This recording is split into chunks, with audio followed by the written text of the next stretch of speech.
Quick super fact: slavery was a choice because you either had the choice of death or work. But peep how the white man used death to keep slaves. So they would choose slavery. Africans of the time believed that when you died, you were resurrected to go back and be with your ancestors. So certain slaves chose to just die or run off or commit suicide to go back with their ancestors. There are no real taboos on suicide.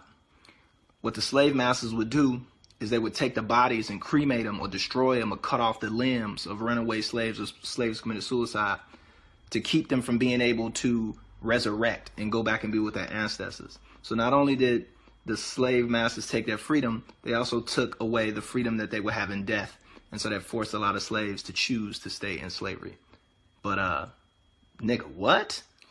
And just to kind of add on to the point that I made before about slavery being a choice,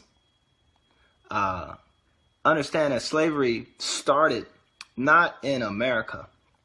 The process of becoming a slave, it didn't start when you got to America or got to Jamaica or got to somewhere in the Caribbean. Slavery started when you got to the shores in Africa. It actually started the moment that you might have got kidnapped from your village or taken as a prisoner of war. The process for you to become a slave started then. You were broken physically, mentally, and slaves are human beings. So through torture, people would capitulate.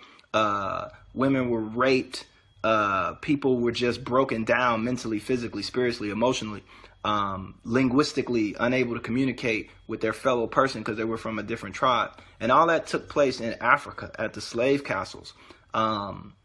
So prior to you even getting to a place to get on your feet where you think slavery begins in America, and then you got all these choices that you can do, you're dealing with people that might have been in the slave castle in Ghana for 3 or 4 months, malnourished, being beaten, being psychologically tortured, and et cetera, et cetera. So their choices were actually quite few and slim.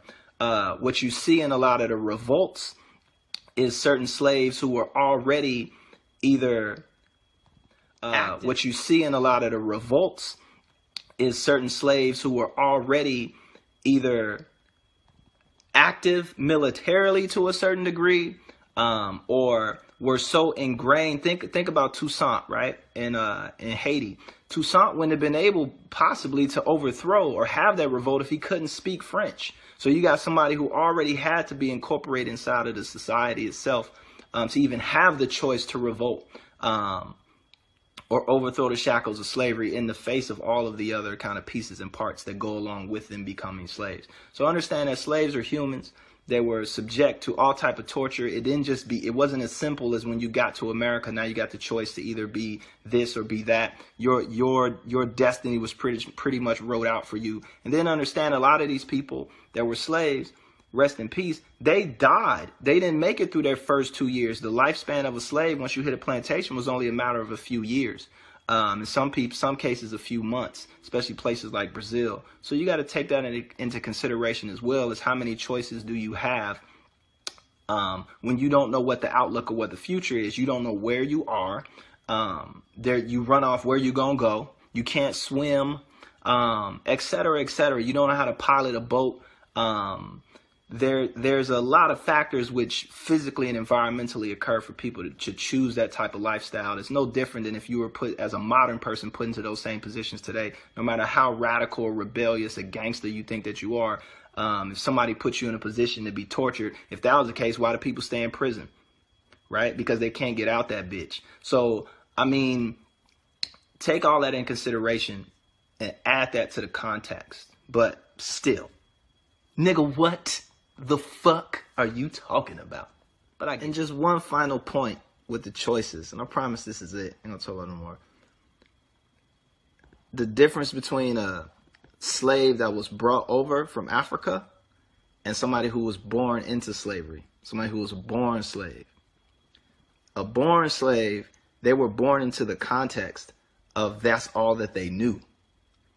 Their life was controlled from the time that they were born, what went into their mouths, what went into their brains, who they saw, who they could talk to, who was their role models. And if your role model is another slave, and that's what you see, and that's what you gain your impressions of how you should act and behave, then that's what you're going to kind of mimic. On top of all the other brainwashing and psychological warfare that took place in the mind of a slave. Now imagine just a baby or a child, right? A child seeing that.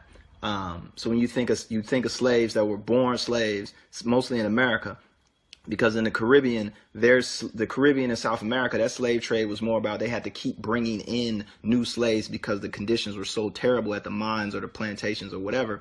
They just kept dying. In America, you had people that actually bred slaves, right? Or slaves just naturally being married and having kids and having children in that circumstance, in that situation. Those children were brought up in an environment where they had no prior context, that there was a such thing as called freedom, because it was ingrained into them mentally that this is what they were and who they were and what their life was supposed to be, right? Reinforced through religion and all type of other situations to accept their circumstances, but they didn't really have any understanding or awareness of there was a potential outside of their circumstances. So just to end on that, slavery was a choice, but not what you think it was. You know what I'm saying?